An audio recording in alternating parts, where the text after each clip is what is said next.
Alloh taolo siz bilan bizni bitta gunohdan tiyilishligimizni qattiq talab qilgan. Qolgan gunohlarni inson sodir qilar ekan, ularni Alloh xohlasa kechiradi. Ammo shirk degan gunoh bor, tavhidning muqobilida. Bu gunohni qilgan bandani Alloh taolo hargiz kechirmaydi. Astagfirullah.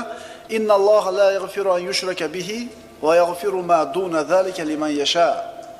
Albatta Alloh taolo o'ziga shirk keltirilishini hech kimga kechirmaydi. Undan boshqa gunohlarni xohlagan bandasi uchun kechiradi.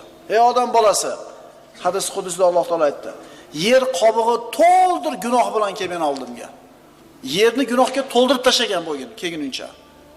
Lekin menga shirk keltirmasdan ro'baro bo'lsang, yer qobig'i to'ldir, rahmatim bilan seni kutib olaman deydi.